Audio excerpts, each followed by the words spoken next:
Assalamu alaikum wa rahmatullahi ta'ala wa barakatuh. Bienvenue dans cette nouvelle vidéo où on va corriger quelques exercices de l'unité 3 pour sciences physiques, donc l'unité de l'utilisation de la matière organique et inorganique. Et on va commencer par la correction d'un exercice de l'examen national PC 2014, session de rattrapage. Alors, suite aux différentes activités humaines, les eaux superficielles et souterraines sont de plus en plus polluées, ce qui pose de sérieux problèmes concernant l'approvisionnement de l'eau potable. Donc, on veut mettre en évidence quelques causes de pollution de ces eaux et on propose les données suivantes.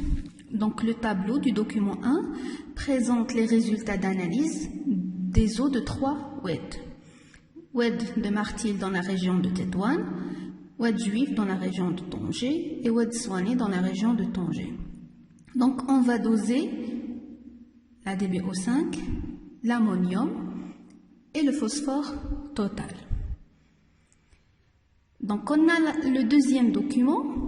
Il représente les valeurs de référence de la qualité de l'eau. Donc, selon l'OMS, l'OMS donne des valeurs qui permettent de déterminer la qualité des eaux.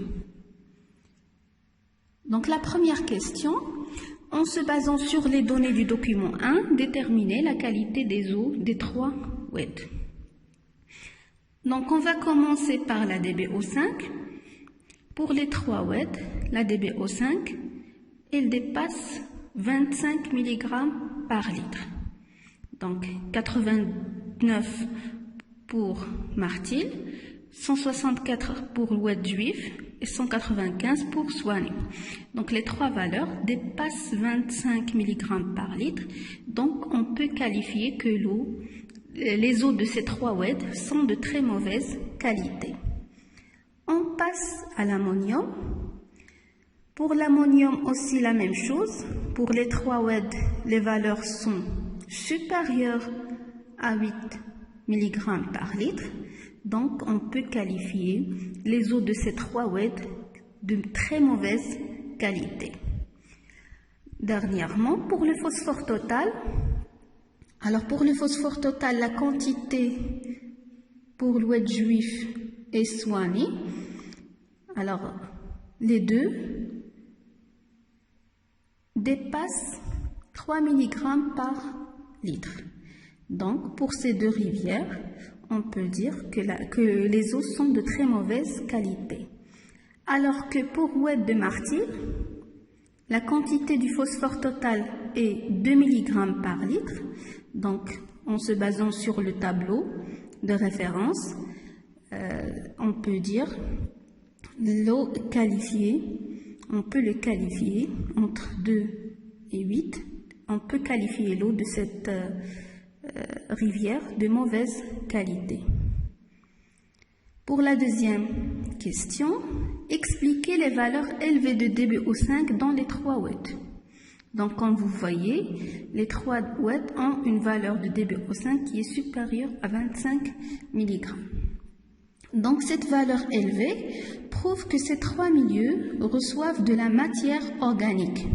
Donc, il y a une utilisation de très grande quantité d'oxygène pour son oxydation, sachant que la DBO5 représente la valeur d'oxygène, bien la concentration d'oxygène nécessaire pour dégrader la matière organique. Donc, plus il y a de la matière organique, plus la DBO5 est élevée.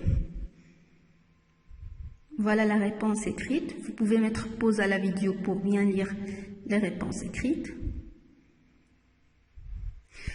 On passe à la deuxième partie de l'exercice. Les eaux souterraines comme les eaux superficielles n'échappent pas à la pollution. Une étude nationale a été faite sur les nappes phréatiques,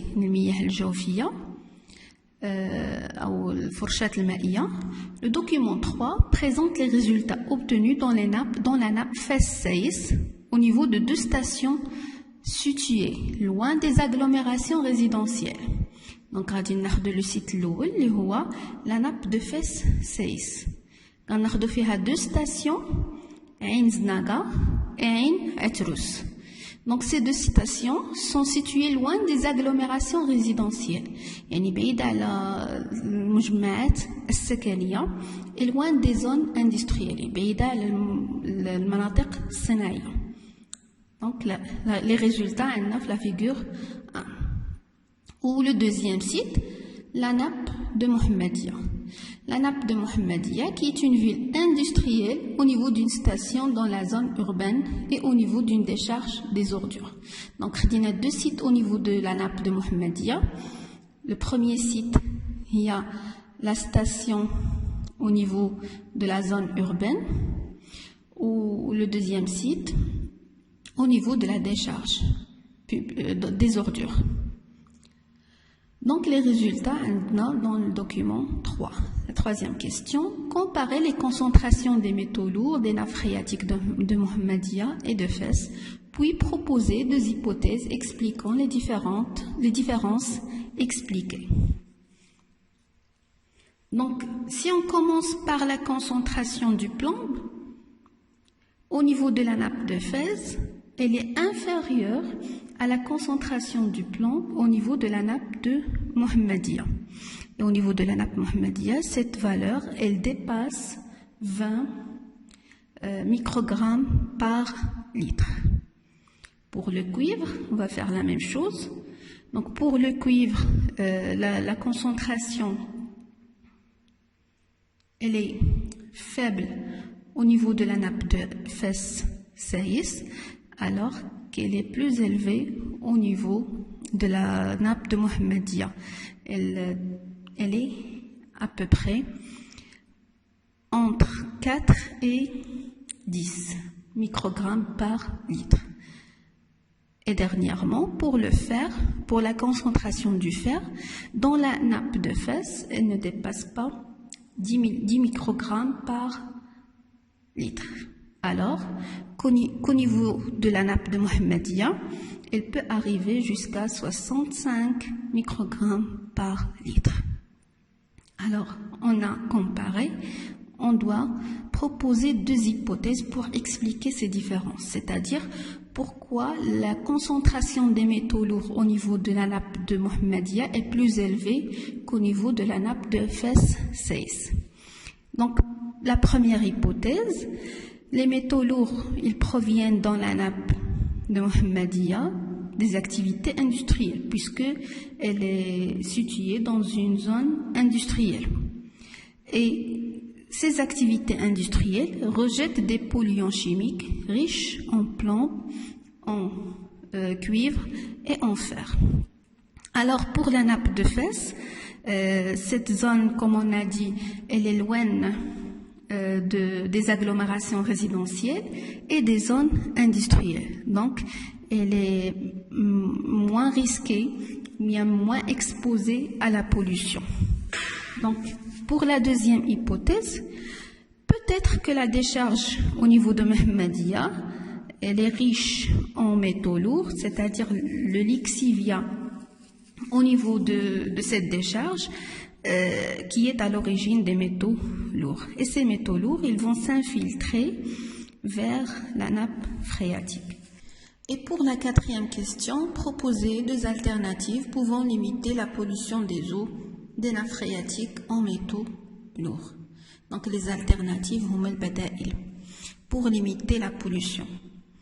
Donc on doit proposer des alternatives convenables à la situation de l'exercice. Donc on peut proposer comme alternative traitement des déchets et traitement des lixivia, ainsi qu'on peut construire des décharges qui sont contrôlées, surtout loin de la zone polluée qui est la nappe de Mohammedia. Alors vous pouvez trouver la correction écrite, vous pouvez mettre pause et bien lire la correction. Je vous remercie pour votre attention et au prochain exercice.